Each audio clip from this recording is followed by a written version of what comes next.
ആദ്യമായിട്ട് ദജ്ജാൽ ആരാണ് എന്നത് നോക്കാം. അതിനായിട്ട് ആദ്യമായിട്ട് നമ്മളൊക്കെ സാധാരണമായി പറയുന്ന ദജ്ജാൽ എന്ന വാക്കിന്റെ പ്രാഥമികമായിട്ടുള്ള അർത്ഥം തന്നെ നമുക്ക് എടുക്കാം. കപടൻ, കാപട്യം എന്നൊക്കെയാണ് നമ്മൾ പറഞ്ഞു വരുന്നത്.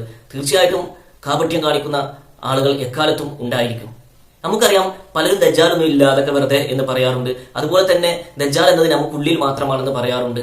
എന്നാൽ ഇത് രണ്ടും തെറ്റാണ് എന്നുള്ളതാണ്. തീർച്ചയായിട്ടും കാപട്യത്തിന്റെ വക്താക്കളായിട്ടുള്ള ഒരു മനുഷ്യൻ കുട്ടി ദജ്ജാൽ തന്നെയാണ്. അതുപോലെ തന്നെ എക്കാലത്തും മൂർത്തി രൂപങ്ങളായിട്ടുള്ള ദജ്ജാൽമാർ ഉണ്ടായിട്ടുണ്ട്. അതുപോലെ ഒരു സമൂഹത്തിലേക്ക് ഇപ്പോൾ ഈ കാലഘട്ടത്തിൽ കലിയുഗം ഇങ്ങനെ കലിങ്ങി തെളിയുന്ന ഈ കാലഘട്ടത്തിൽ തീർച്ചയായിട്ടും അതിൽ നിന്നൊക്കെ വ്യത്യസ്തമായ അതിനേക്കാളൊക്കെ മൂർത്തി രൂപത്തിലായിട്ടുള്ള ഒരു ദജ്ജാൽ അവതരിക്കുകയും ചെയ്യും. മാനവരാശിയുടെ തന്നെ ചരിത്രത്തിന്റെ തന്നെ ഒരു യഥാർത്ഥമാണ്. ഇവിടെ നൂറ്റാണ്ടുകൾക്കിടയിൽ മഹാന്മാരായ മഹത്തുക്കളായ അമ്പിയാക്കളും ഋഷിമാരും അവതാരങ്ങളും അവതരിക്കാറുണ്ട്. അതുപോലെ തന്നെ ഇതിന്റെ ഓപ്പോസിറ്റ് ആയിട്ടുള്ള കപട മുഖംമൂടി അണിഞ്ഞുകൊണ്ടുള്ള ദജ്ജാലുമാരും ഇവിടെ വരാറുണ്ട് എന്നത് തീർച്ചയായിട്ടും ഈ കാലഘട്ടത്തിലും ഇത് രണ്ടും വരും എന്നുള്ളത് പരമമായിട്ടുള്ള യഥാർത്ഥമാണ്. അപ്പോൾ കാര്യങ്ങളെയൊക്കെ സമഗ്രമായിട്ടാണ് മനസ്സിലാക്കേണ്ടത് എന്ന് നമ്മൾ ആദ്യമായിട്ട് ഓർക്കുക. ഇനി നമുക്ക് ഇവിടുത്തെ വിവാദത്തിലേക്ക് വരാം. കുറച്ചു കാലമായി സോഷ്യൽ മീഡിയയിലൊക്കെ നിലവിലുള്ള രണ്ട് മുസ്ലിം പണ്ഡിതന്മാരുടെ തർക്കങ്ങളൊക്കെ ഇങ്ങനെ ക്ലിപ്പുകളായിട്ട് നിറഞ്ഞു നിന്നിരുന്നു. അതിൽ ഒരാൾ പറഞ്ഞത് ദജ്ജാൽ എന്നാൽ നല്ലൊരാളായിട്ടാണ് പ്രത്യക്ഷപ്പെടുക എന്നുള്ളതാണ്. എന്നാൽ മറ്റൊരാൾ അതിനെ നിഷേധിക്കുകയുണ്ടായി. വളരെ വലിയ തമാശ. ദജ്ജാലിനെ പറ്റിയും മെഹദിനെ പറ്റിയൊക്കെ 3-4 മണിക്കൂർ, നമുക്കറിയാം പുരോഹിതന്മാരുടെ പ്രസംഗത്തിലൊക്കെ കണ്ടന്റ് ഒക്കെ 2-3 ഉണ്ടാവുള്ളൂ, പക്ഷെ വലിച്ചു നീട്ടി 3-4 മണിക്കൂർ ഇങ്ങനെ പറയും. അങ്ങനെ നമ്മൾ പറയില്ല, നമ്മൾ ചുരുക്കി പറയുള്ളൂ. അപ്പോൾ തീർച്ചയായിട്ടും അങ്ങനെ പ്രസംഗിക്കുന്ന ഒരാളാണ് ഇതിനെ നിഷേധിച്ചത്. പക്ഷെ ഇതൊരു പ്രാഥമികമായിട്ടുള്ള കാര്യമാണ്.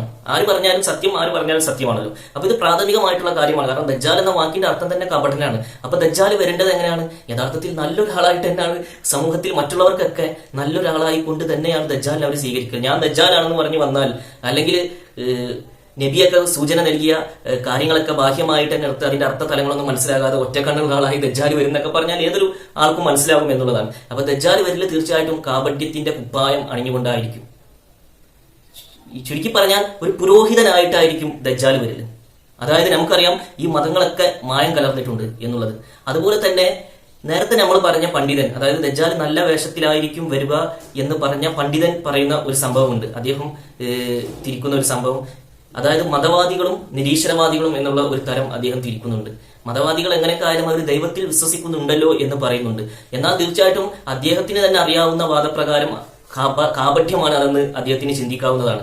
കാരണം ദൈവത്തിന്റെ പേര് അവർ പറയുന്നു, പക്ഷെ അവരുടെ ഉള്ളിലുള്ളത് ദൈവമല്ല, പിശാചാണ്. അപ്പൊ അവര് കപടന്മാരല്ലേ, അവര് ദജ്ജാലുകളല്ലേ.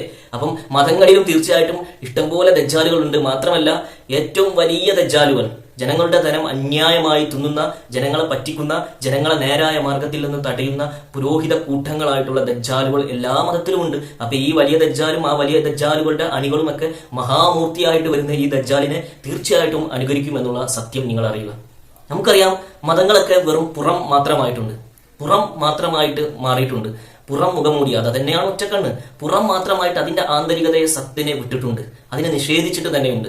അപ്പൊ ആന്തരികമായിട്ടുള്ള മനുഷ്യന്റെ ഫംഗ്ഷനുകളൊന്നും തുറക്കാത്ത, യഥാർത്ഥ ആത്മീയതയിലേക്ക് പ്രവേശിക്കാത്ത, എന്നാൽ പുറത്ത് മുഖംമൂടിയിട്ട് ദജ്ജാൽ വരുമ്പോൾ, മൂർത്തി രൂപമായിട്ടുള്ള ആ ദജ്ജാൽ വരുമ്പോൾ, നേതാവ് വരുമ്പോൾ തീർച്ചയായിട്ടും അദ്ദേഹം മതത്തിന്റെ കുപ്പായം അണിയും. ഇപ്പൊ നമുക്കറിയാം ഇബ്ലീസ് തന്നെ ശരീഅത്തിന്റെ ആളാണ്. ഇബ്ലീസ് ശരീഅത്തിന്റെ പണ്ഡിതന്മാരാണ്. എല്ലാ ശരീഅത്തിന്റെ പണ്ഡിതന്മാരെക്കാളും വലിയ കാമിൽ ശരീഅത്ത് പണ്ഡിതനാണ് ഇബ്ലീസ്. അതേപോലെ തന്നെ ദജ്ജാലും ശരീഅത്തിന്റെ പണ്ഡിതനായിരിക്കും. മാത്രമല്ല നഫ്സിന്റെ തലത്തിലുള്ള, സബ് കോൺഷ്യസ് മൈൻഡിന്റെ തലത്തിലുള്ള സകല കഴിവുകളും അവൻ പ്രദർശിപ്പിക്കും. നമ്മൾ ആത്മീയത എന്ന് പറയുന്നവർ വരെ പലരും തേടിപ്പോകുന്നത് ഭൗതികമായിട്ടുള്ള കാര്യങ്ങൾക്ക്, രോഗം സുഖപ്പെടാന്, മറ്റുള്ള കാര്യങ്ങൾക്ക്, മറ്റുള്ള അത്ഭുതങ്ങൾ. അപ്പൊ അതൊക്കെ കാണുമ്പോൾ ഇവർ അതിനെ കറാമത്തും കശ്ഫ് എന്നൊക്കെ പറഞ്ഞ് പിന്തുടരും. ഈ രോഗങ്ങൾ മാറ്റുകയും അവർക്ക് വേണ്ടത് ചെയ്തു കൊടുക്കുകയും ചെയ്യുമ്പോൾ തീർച്ചയായിട്ടും വിവിധ മതങ്ങളിലുള്ള കപടന്മാർ, ഉള്ളിൽ ഇഷ്കില്ലാത്ത, ഉള്ളിലുള്ള യഥാർത്ഥ ആത്മീയത പൊട്ടിത്തുടങ്ങാത്ത, അതിനെ അന്വേഷിക്കാത്ത കപടന്മാർ കൂട്ടമായിട്ട് ഇതിലേക്ക് പോകും. അപ്പൊ ഇവിടെയുള്ള വേർതിരിവ് മതമില്ലാത്തവർ എന്നുള്ളതല്ല, ഇഷ്കിന്റെ അണികൾ, യഥാർത്ഥ ഉള്ളിലേക്ക് സഞ്ചരിക്കുന്ന ആത്മീയതയുള്ളവരും അത് ഇല്ലാത്തവരും എന്നുള്ളതാണ്.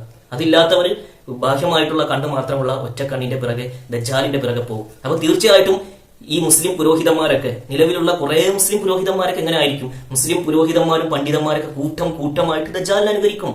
അതേപോലെ എല്ലാ മതത്തിലും, ക്രിസ്തവ മതത്തിലും ജൂതമതത്തിലും മറ്റു മതങ്ങളിലും ഒക്കെ ദജ്ജാലിനെ അനുകരിക്കുന്നവർ തീർച്ചയായിട്ടും ഉണ്ടാവും. അപ്പുറത്തും ഉണ്ടാവും. എല്ലാ മതങ്ങളിൽ നിന്നുള്ള അനുയായികൾ അപ്പുറത്തും ഉണ്ടാവും. മതമില്ലാത്തവരിൽ നിന്ന് അനുയായികളും അപ്പുറത്തും ഇപ്പുറത്തും ഉണ്ടാവും. ഇവിടെ വ്യത്യാസം എന്ന് പറഞ്ഞാൽ ഇഷ്കിന്റെ ആളുകളും യഥാർത്ഥ ആത്മീയതയുടെ ആളുകളും, ആത്മീയതയില്ലാത്ത പുറം മുഖംമൂടി അണിഞ്ഞ, പുറം അത്ഭുതങ്ങളൊക്കെ കാണിക്കുന്ന, പൈശാചികമായ കഴിവുകൾ കൊണ്ട് പല അത്ഭുതങ്ങളും കാണിക്കുന്ന, എന്നാൽ ഉള്ളിൽ സത്തില്ലാത്ത പുറം മാത്രമായവർ. ഈ വ്യത്യാസമായിരിക്കും ഇവിടെ ഉണ്ടാവുക. നമുക്കറിയാം ദജ്ജാലിന്റെ കാൽപ്പാടുകൾ എങ്ങുമായി. പലരും ദജ്ജാലിനെ സ്വീകരിക്കാൻ തയ്യാറായി നിൽക്കുകയാണ്, അവർ പോലും അറിയാതെ. കാരണം അവർ പോലും അറിയാതെ പല വിധത്തിൽ അവർ മതത്തിന്റെ കോലത്തിലും എല്ലാ കോലത്തിലും കാപട്യത്തിന്റെ കുപ്പായം ഇട്ട് നിൽക്കുകയാണ്. നമ്മൾ വളരെ ശ്രദ്ധിക്കേണ്ട കാലഘട്ടമാണിത്. അതുപോലെ തന്നെ എല്ലാത്തിലും ദജ്ജാലിന്റെ കാൽപ്പാടായി. നമ്മുടെ ആരോഗ്യ മേഖല ആരോഗ്യമെന്ന് പറഞ്ഞുകൊണ്ട് അനാരോഗ്യമാണ് വിളമ്പുന്നത്, ആരോഗ്യമെന്ന് പറഞ്ഞുകൊണ്ടാണ് അനാരോഗ്യം വിളമ്പുന്നത്, വിദ്യാഭ്യാസം എന്ന് പറഞ്ഞുകൊണ്ടാണ് വിദ്യാഭ്യാസം അല്ലാത്തത് വിളമ്പുന്നത്. അതുപോലെ എല്ലാ മേഖലയിലും എത്തിക്സ് ഒക്കെ നഷ്ടപ്പെട്ടു, സത്ത് നഷ്ടപ്പെട്ടു, അതിന്റെ സമഗ്രത നഷ്ടപ്പെട്ടു. അപ്പോൾ തീർച്ചയായിട്ടും ഇവിടെ ദജ്ജാൽ വരാൻ സമയമായിരിക്കുന്നു. ദജ്ജാലിനെ അനുകരിക്കാൻ തീർച്ചയായിട്ടും ഒന്നും കൂടി ഉറപ്പിച്ചു പറയുന്നു, ഈ പുരോഹിതന്മാരായിട്ടുള്ള പണ്ഡിതന്മാരായിട്ടുള്ള കുട്ടി ദജ്ജാലുകൾ നിങ്ങളെ തീർച്ചയായിട്ടും വലിയ ദജ്ജാലിലേക്ക് ആനയിക്കുമെന്ന കാര്യത്തിൽ ഒരു സംശയമില്ല. നിങ്ങൾ ദജ്ജാൽ എന്ന് പറഞ്ഞാവില്ല ദജ്ജാലിനെ സ്വീകരിക്കൽ, നല്ലതാണെന്നൊക്കെ പറഞ്ഞായിരിക്കും സ്വീകരിക്കൽ. തീർച്ചയായും ദജ്ജാൽ സകല വേഷങ്ങളും കെട്ടിയായിരിക്കും വരില്ല, നല്ല പണ്ഡിത പുരോഹിതനായിട്ടായിരിക്കും വരില്ല, അത്ഭുതങ്ങളൊക്കെ കാണിക്കുന്ന ആളായിട്ട് തന്നെയായിരിക്കും വരില്ല എന്ന് നിങ്ങൾ മനസ്സിലാക്കുക. അപ്പോൾ ആരായിരിക്കും ദജ്ജാലിനെ ദജ്ജാലാണെന്ന് തിരിച്ചറിയുക? കാപട്യത്തിന്റെ മുഖംമൂട്ടി അണിഞ്ഞു വരുന്ന ദജ്ജാലിനെ ആരായിരിക്കും ദജ്ജാലാണെന്ന് തിരിച്ചറിയുക എന്നുള്ളതും ഇവിടെ ചർച്ച നടക്കുന്ന വിഷയമാണ്. യഥാർത്ഥത്തിൽ അത് തിരിച്ചറിയാൻ ആന്തരികമായിട്ടുള്ള ഹൃദയം ഉണരേണ്ടതുണ്ട്.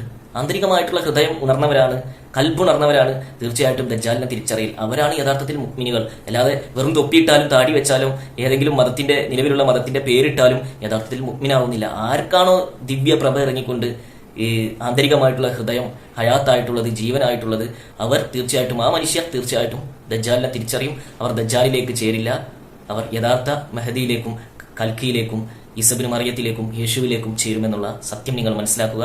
അപ്പം അതിനായി തയ്യാറായി നിൽക്കുക, അതിനായുള്ള വഴികളിലേക്ക് നിങ്ങൾ സഞ്ചരിക്കുക, അന്വേഷിക്കുക എന്ന് പറഞ്ഞുകൊണ്ട്